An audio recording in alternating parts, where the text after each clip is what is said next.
Rev it up and welcome to Cars Yeah, show number 1509. Listening to the people that you interact with pick up so much that it can lead to success. This is Cars Yeah, where you'll enjoy interviews with inspiring automotive enthusiasts. Mark Green is here to provide you with a fuel injection of automotive inspiration. So get in, sit down, buckle up, and get ready for a wild ride here on Cars Yeah.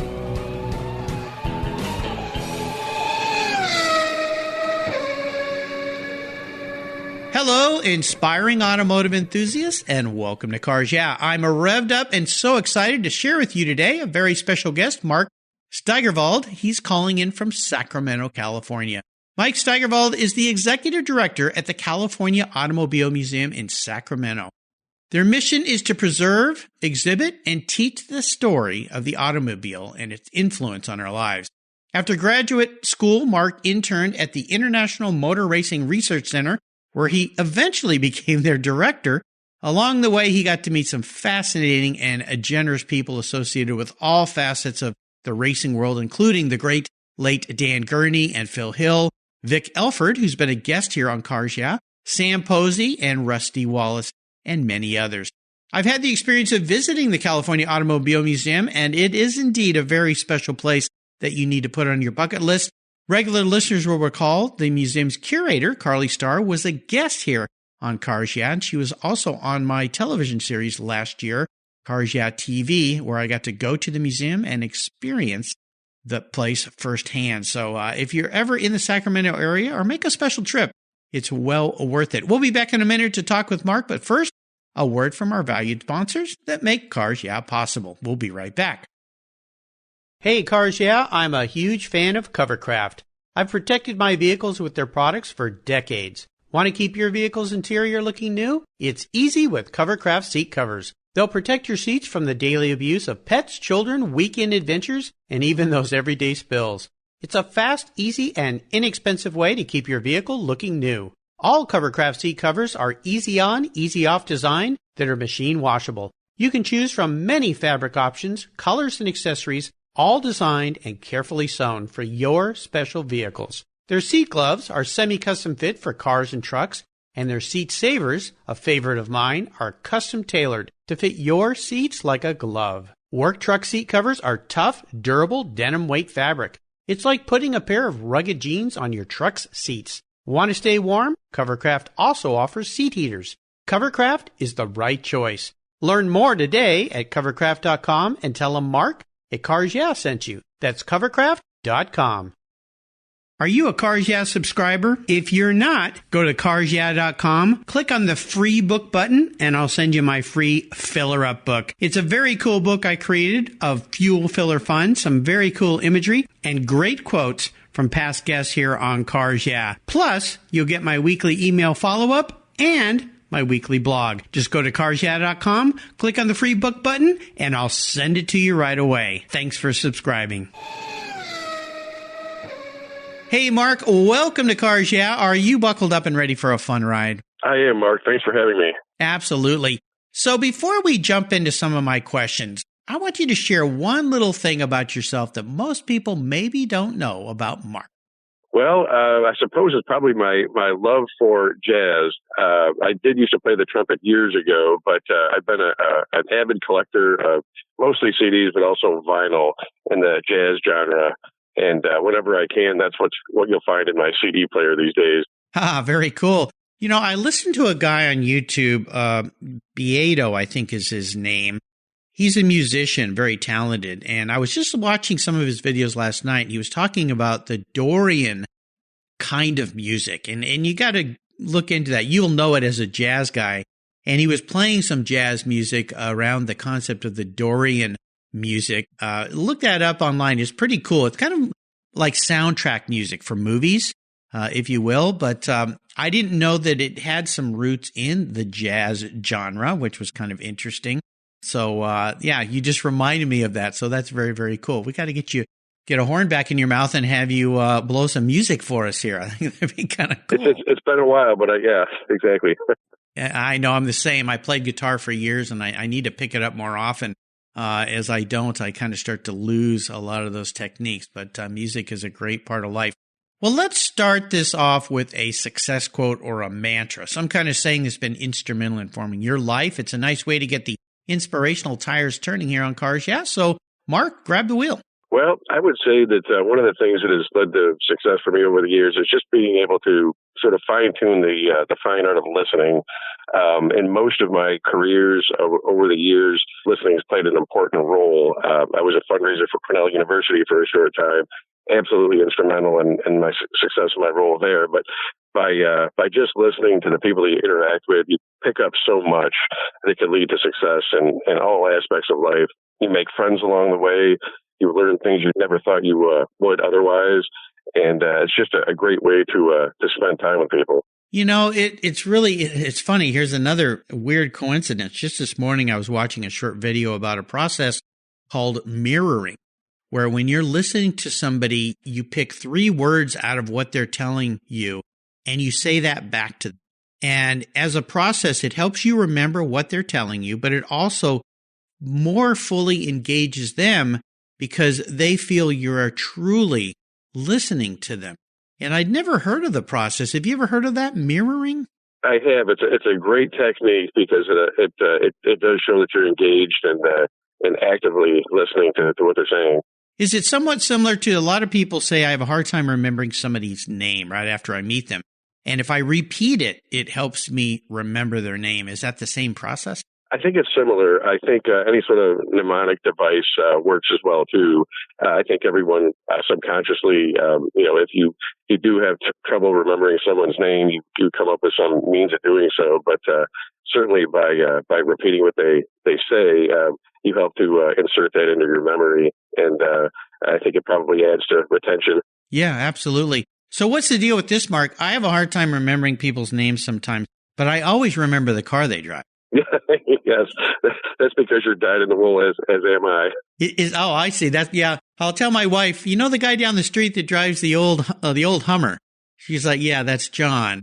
I'm like, oh, yeah, well, whatever, but he drives an old gold Hummer, so that's how I remember who John is. So, yeah, I have no problem with that, but I guess that's where my focus lay. So, well, I would love for you to share a lot more about the California Automobile Museum. And as I mentioned in the beginning, I got to visit your museum. I got to spend an entire day there. I got to sit in your DeLorean, which was pretty cool. And Carly Starr, the curator there, she was so delightful, and you have a treasure in her. That lady has so much knowledge in her head, and the fact that she disclosed when she was a guest on the podcast here that she really wasn't much of a car person before she joined the museum, but she's a history fanatic. She taught me so much while I was there about the cars and things. So what can people expect to experience when they go to the California Automobile Museum in Sacramento, California? Well, we've got a fantastic collection, really all the way from the beginning of the industry, all the way through current times with EV technology. We have a replica 1886 Benz patent wagon, which is a fully functional, running identical to the original, and there's very few of those in captivity. That's a running vehicle, and we have a few. We have some YouTube footage of one of our volunteers actually operating the patent wagon, and all the way through the history of the automobile, you'll see different trends, say in styling, for example, or technology. Certainly, we cover the genres that most people know: cars from the 50s with chrome and fins, as well as muscle cars. And along the way, there are very much it's a museum for the common man in a sense. So these are cars that most people have familiarity with and in history with on a personal level. Yeah, it's really fascinating, and I had so much fun there. Now, you've not been there for a real long time. This is somewhat still a little bit of a new position for you. Kind of tell our listeners how you got into this, because you were doing something very different before. You still have been a car guy all your life, but this whole thing came up, and you came out from the East Coast, is that right, out to the West Coast to become the director for the museum? Yes, that's right. I was living and working in upstate New York, which has always been my home. And a friend told me about an opportunity out in Sacramento to serve at the helm of the museum. And through a combination of factors, the fact that the museum has such a wonderful collection and is really poised to, I would say, enter the next stage of development, I could not not take the challenge. So I dropped everything, threw all my belongings in a 26-foot Penske truck, towed my Volkswagen GTI 3,000 miles to come out here. And it's been a whirlwind over the past 10 months, but I'm really enjoying every minute of the time I'm at the museum. So let me ask you this, coming from the East Coast to the West Coast, of course, being kind of the car mecca for so many things. I mean, is that something that, how have you transitioned into this? Because the East Coast versus very different lifestyles, different cultures, different everything. How have you fallen into life out there in Sacramento? Well, I really enjoyed it. Obviously, there's as you say, there's quite a few differences between Sacramento and upstate New York. Even though I'm not a kid any longer, I still had visions of what California looks like in my mind. And I did travel to California for business on several occasions from San Diego all the way up through to the Bay Area. However, these dreams, they might start when you're 9, 10 years old and you're thinking about hot rods and custom cars and the industry out here. But those never really fade for some of us. A lot of that culture is alive and well. Certainly Sacramento has its roots in the custom car and hot rod industry all the way back to Harry Westergaard. That's all real, tangible history.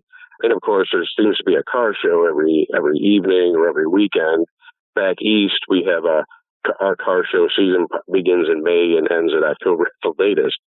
So no salt on the roads, cars being driven on a daily basis that we wouldn't dream of putting on the road in, say, December in upstate New York. But it's very much as I suppose I had thought it might be like, and even better. So great, rich automotive culture here in Sacramento. Well, sometimes take a chance, take a risk, and you never know what will end up. What's your favorite thing about being the director at the museum there? Well, I suppose it would have to do with the interaction with our guests and our exhibitors and anyone who comes into the museum. It's fascinating to see people that have traveled all the way from, say, Montreal to see the museum. We were a destination for them. The museum is closed on Tuesdays, and one day I happened to be near the front desk, and there was a couple that wanted to come in, and I couldn't certainly turn them away. And very stereotypical tourists with large cameras around their neck and wide eyes just to be able to see the collection. So I gave them a personal tour, and they were so receptive and glad that I was able to open the doors for them. So I think people make the difference in any endeavor. So our visitors and our guests are wonderful, as are our volunteers, and from our board of directors all the way down through our staff. It's people do make the difference. Oh, absolutely. Well, that was a very nice thing for you to do. Well, let's take a look at some of these roads you've driven down in your life and your career and talk about a big challenge or even share a big failure that you faced. And more importantly, what was the lesson learned? So tell us how that experience, tell us what it was, but then tell us how that helped you gain even more momentum in your career and your life as you came out of that. I'm thinking of a personal family situation and sort of a difficult time in a personal life. And my takeaway from all of that was being all in and being focused. So as a distraction from a personal situation, I took it upon myself to do something I'd always wanted to do, and that's properly learn how to ride a motorcycle. I had ridden dirt bikes when I was younger, but I did what any adult would do that who knew he wasn't immortal, and that's take a motorcycle safety foundation course, talk to those that have been riding for years, buy the right bike, not too fast, not right away, and really approach it from the standpoint of being all in. And that was my takeaway from that experience. I haven't ridden in a few years now, but without a full commitment and focus, I don't think I would have enjoyed it as much. It was a distraction in the right sense of the term to be able to do that. And I lost, I suppose, a fear of being on two wheels too, along with that. So a great experience. Yeah, that course is so valuable. I rode bikes like you did when I was young, dirt bikes, motocross type bikes and things like that. We'd go down to Mexico and camp and ride up and down the beach and the sand dunes. But I didn't ride on the streets. Well, maybe a few times, so don't tell my mom. But much later than that, I decided to get into bikes again, and my wife kind of rolled her eyes and went, "Are you sure about this?" And I took the Washington State safety course, and it was really valuable. I kind of felt that I should because I hadn't been on bikes in a while, and especially being on the street. And there were a few people the first weekend. It was over a course of multiple weekends, and they provided you bikes, or you could bring your own, but I hadn't bought one yet. And I remember there was a lady there who seemed really gung-ho. She had her leather jacket, and she was all ready to go. But she learned pretty quickly after the first weekend it was not the right thing for her. And all of us could kind of tell this gal's going to kill herself. I mean, she just shouldn't be doing this. And, thankfully for her, she really wanted to ride motorcycles, but she realized this isn't the right thing for me. So anybody out there who's thinking about riding, and especially today, in fact, that's why I stopped riding. It just became too dangerous. People are so inattentive these days. With their phones and so forth. And the cars have gotten bigger and heavier. But I did enjoy riding for a couple of years and had some cool bikes. But that's a really important course to take. Even a driver's education course, is a good way. Go to a track day and have some fun, but learn some driving skills. There's certainly a lot of people out there that could, right? Yes, I agree. Absolutely. Well, let's take a short break, thank our sponsors, and we will be right back. My favorite collector car magazine is Keith Martin's Sports Car Market. I've been a subscriber for decades. Sports Car Market is the Wall Street Journal for the enthusiast and the collector. It's your monthly must-read whether you dream of owning a collector car, have 2 cars, or 200. Sports Car Market has been around for 31 years, and it's filled with valuable articles, intelligent write-ups, and the latest auction sales. Go to sportscarmarket.com and subscribe today. Plus, you'll get the exclusive SCM guide to restoration shops included for free. At checkout, use the code CARSYEAH and receive a 50% discount on your digital subscription. It's an exclusive offer from me here at Cars Yeah. I'm Mark Green, and I love Sports Car Market magazine. Are you looking for a way to get your products or services into the ears of thousands of automotive enthusiasts around the globe? I can help. This is Mark Green here at Cars Yeah. And I'd be honored to be an influencer and ambassador for your brand in a unique and personal way. 5 days a week, thousands of subscribers and listeners enjoy the Cars Yeah podcast and website. Contact me today and I'll show you how at mark@carsyeah.com or connect with me through the Cars Yeah website at carsyeah.com. If you're listening to Cars Yeah, you've probably spent some time working on your favorite ride. But how confident are you working on your finances? You may be able to rebuild a fuel injection system, but can you decipher the details of a mutual fund? If you're like me, investments, insurance, annuities, budgeting, and other financial concepts may seem a bit daunting, but what if I told you there's a book that describes these subjects and more in an easy-to-read and a very humorous way? My friend Chris Kimball, CFP, a longtime sponsor and past guest here on Cars Yeah, has written that book, and it's titled The Saga of Eicken Penny, a couple's humorous journey through the confusing world of finance. It's a fun look at things you need to know, everything from investing to effective ways to get rid of credit card debt, and it's probably the only book on finance with a VMAX on the front cover and a classic Mini Cooper on the back. The book's available at Amazon for just $10, and this book will dramatically improve the direction of your financial future. I gave copies to each of my children. All securities are through Money Concepts Capital Corp. Christopher Kimball Financial Services is not affiliated with Money Concepts Capital Corp. Get your copy, The Saga of Eicken Penny, today. All right, we are back, Mark. I'd love for you to share a story that instigated your personal passion for cars. Is there a pivotal moment in your life when you knew that you were indeed a car guy? Well, I would say it was probably 2 experiences, or I should say 2 very special vehicles. One being a 1939 Dodge pickup. My grandfather was a cabinet maker and a furniture maker in general, and did all his deliveries in the 1939 Dodge pickup. And this was in the early 70s, so it was definitely an old vehicle then. I was probably all of 5, 6 years old, but I loved riding it, going with him on deliveries.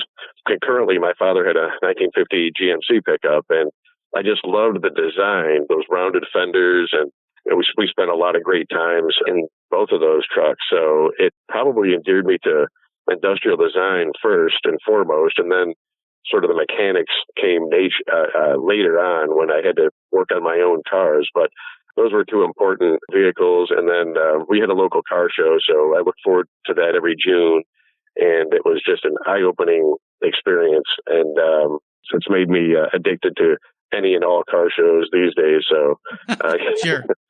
My formative years. The 39 Dodge pickup, if I remember, one of the things that makes that so unique is the front grille, the slats in the hood, but also slats down on the lower portion of like the fenders, if you will, below the headlights. And that thing it's a really different looking kind of truck from that era. And when you think about some of the other designs, it almost looks like in some cases, and I remember seeing one at a show, I think it was at the LeMay Museum here near where I live, where it almost looked like a fire truck. It was in red and black, had black fenders and red body, and just really a unique style for pickup trucks. A lot of the cars are the same back from them, but I just remember those lower slats being very different, and the grill up in the top part of the hood, that big giant hood that opens up. Am I thinking about the right truck? You've nailed it. So I recall that, and the headlights were freestanding on the fenders. Yeah, my grandfather's truck was two-tone, dark green and black, and it was just a striking vehicle, and just so much fun to ride in. So it's to this day, and I don't own one currently. I love all old trucks from the 30s all the way through probably through the late 50s. Well, how about a first special car for you? Is there a vehicle that really stands out that you finally got? I know you said you towed your GTI. Those are pretty cool. But how about a first car in your life that had great meaning?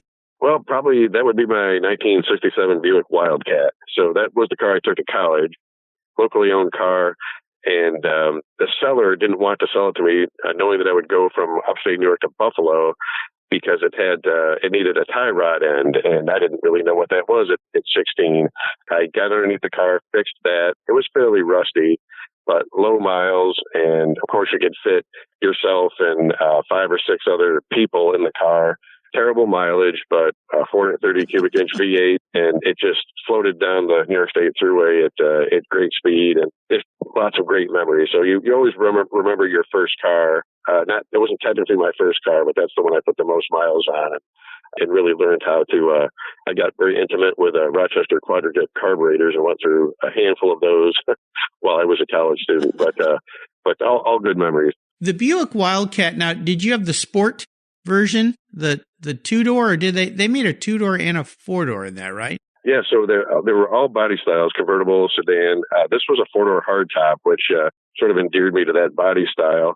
And it had a custom interior in it, which I've seen only a few it shows over the years. A special brushed aluminum panels on the door, some other odd options. It was just beautiful turquoise metallic vinyl with tuck and roll seats. And even though it was just an old car and a used car back then, it was special to me. And very rarely do you see that level of detail in interiors these days.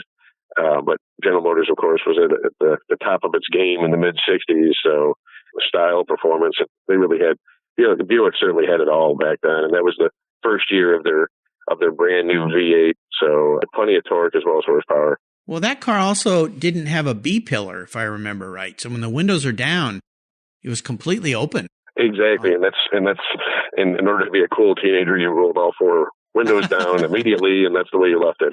Yeah. Plus, it had a wonderful line that went from the nose down the side of the car, kind of swooped down to the back. Those cars, I've seen a couple of them made into the 2-doors into hot rods or resto mods or things, and they're massive. I don't think I'd want to have to polish and wax that car, because there's a lot of metal on that car. It's like a battleship. Mm-hmm. But definitely special. I think you're the first one out of 1,509 people with a Buick Wildcat. That's pretty cool. And what a name. I mean, the marketers, they definitely sold some cars just because of that name, I think. Even though the car doesn't really look like a Wildcat. You think of that being more of a sporty, small car. But the 60s, man, cars were big, so. That's true. Well, here's a bit of an introspective question for you, Mark. If you woke up tomorrow and you were a vehicle, what would you be? Well, yeah, that is an interesting question. I would almost describe myself as an early 50s Buick on one hand, but also perhaps more I've always associated the Virgil Exner Chryslers with jazz, and I would say something like a 59 DeSoto maybe would be more accurate. So maybe not the clean lines of a 300 C, for example, from 1957, but more like a DeSoto Adventurer or a Fireflight or something like that. So I think that would be fairly accurate. That's kind of cool. Interesting. I like this question mainly because it's bizarre. So it makes people stop and think a little bit. But when you think of that DeSoto, I mean, the fins, and again, there's that line down the side of the car that the DeSoto had, which was kind of cool. Dual headlights, but the way that line that went down the side shot up in the back to accentuate that fin coming up, and those, I think there were triple taillights in the back of those cars. That's kind of cool. Well, you're a cool jazz dude, so I think that makes some sense. There you go. All right, we are entering what I call the last lap. I'm going to fire off a series of questions and have you give us some quick blips of that DeSoto throttle answer. So here we go. What's one of your personal habits you believe has contributed to your many successes over the years? Well, I suppose it's in addition to the listening, I would say follow through more than anything. If someone presents you with something, a request or a question or something like that, it's an entree into an interaction, if you will. So it's important to follow through on whatever someone is requesting of you. I guess it boils down to customer service at the end of the day. Sure. Perhaps a lost art in some areas, but it's an important component. Yeah, absolutely. How about if I could arrange for you to have a meal or a drink with anyone in the automotive industry, living or deceased? Who would it be? I always wanted to have a drink with Paul Newman, probably because he became a racing driver late in life, and I can't say as I ever met him, but I saw him at Watkins Glen in the paddock one of the last years he was still driving a Corvette, as I recall. I always wanted to meet him, shake his hand, and know that I respected him as an actor. But of course, as most people know, he was P.L. Newman when he was driving, and just sort of talk about life experiences. Yeah, so I probably had that scenario. Those? Yeah. Yes, he did. Oh my gosh. And the fact that the legacy lives on, you go to any grocery store and there's all these Paul Newman food items with his face on there. So, it's pretty spectacular. But yeah, race car driver he was. And he was a great driver too. He was. Kind of like Steve McQueen and some of the others, James Garner, who became race car drivers. So I think it's pretty cool. How about the best automotive advice you've ever received?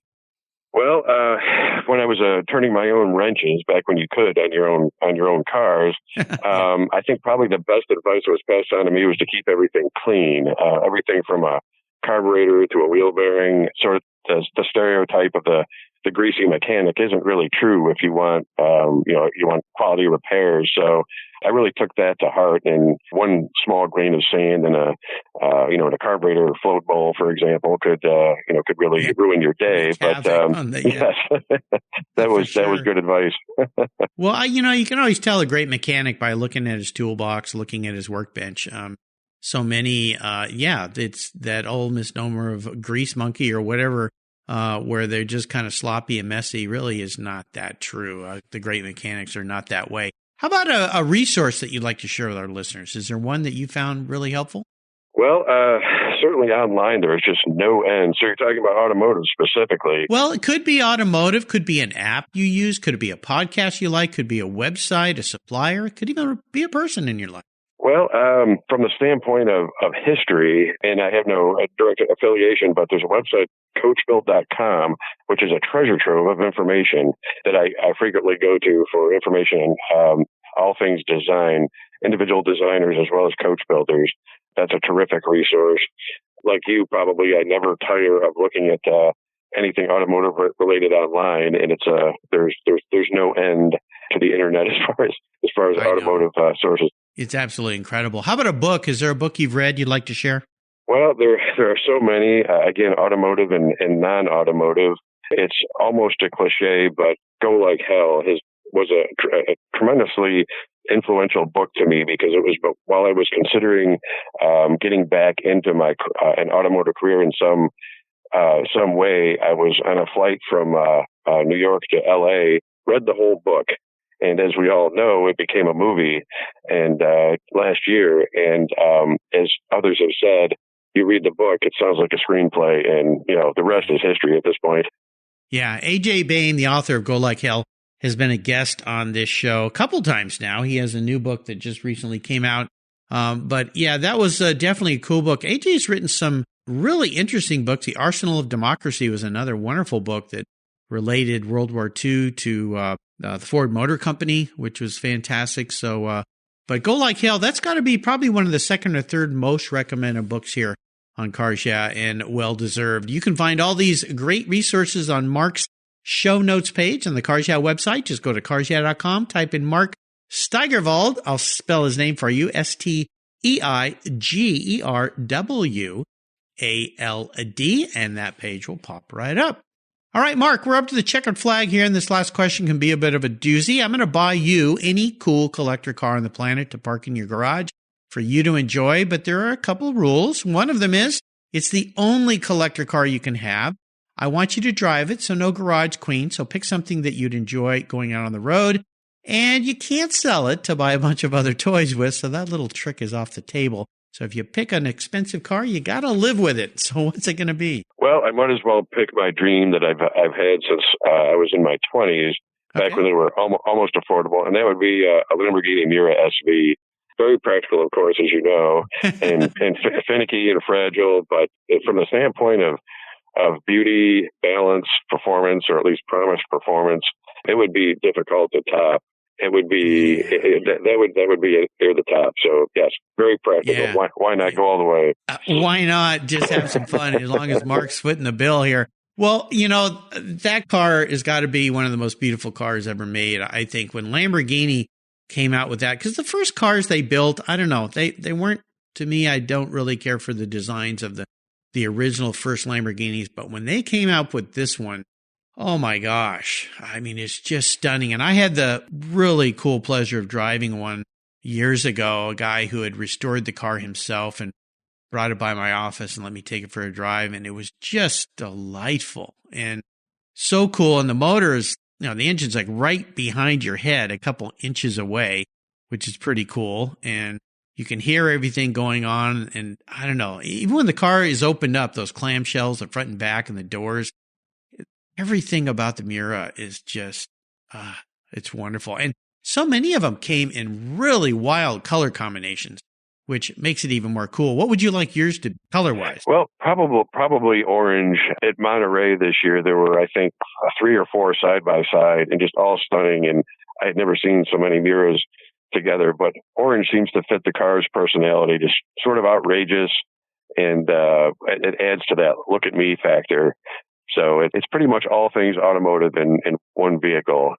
Yeah, in my mind. Marcello Gandini at Bertone, I mean, that guy hit a home run when he designed that car.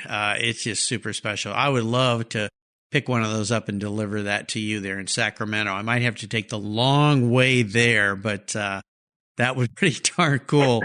Well, Mark, you've taken me on a fun ride. This has been great. Please say hello to Carly Starr, your curator, for me. Again, she treated me to a delightful day when I was there shooting an episode of Cars Yeah TV, and I got to be at the museum and experience it. Really great place. I encourage our listeners, if you're anywhere in that part of the world or make a special trip, it's really, really worth it. It's a great museum, has a very different, unique feel to it, and the people there are absolutely fantastic. Before I let you go, could you offer us a little parting piece of wisdom or guidance before you drive out, let's say, to Lake Tahoe in that Lamborghini Miura SV? Yes. Well, I'd say stay humble and keep an open mind and an open heart to adventure. That is another great piece of advice I was given years ago. Get out of your comfort zone and really, really embrace life. A little bit of a cliche, but I certainly did that 10 months ago, and I don't regret this decision. But yes, exactly. Yeah. Take a chance. Try something different. You never know where you'll end up. Again, you can find the California Automobile Museum at calautomuseum.org.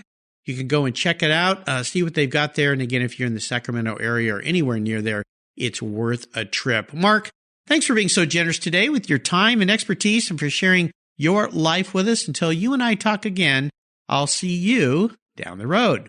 Thank you, Mark. You're welcome.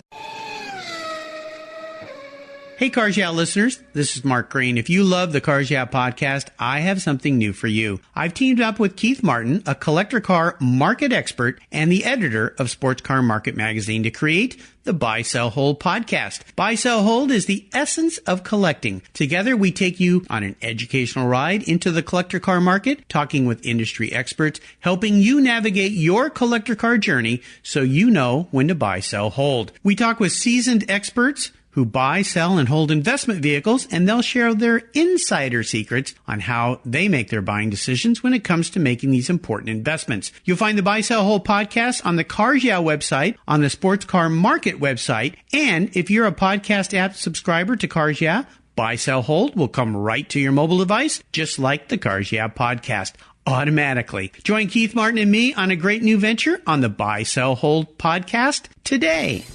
Thank you so much for joining us on today's ride here at Cars Yeah. Drive on over to carsyeah.com to find show notes and inspiring automotive fun. Download your free copy of Filler Up, a fun book filled with gorgeous photographs of fuel filler fun, including quotes from more inspiring automotive enthusiasts. Download your copy today, and we'll see you next time on Cars Yeah.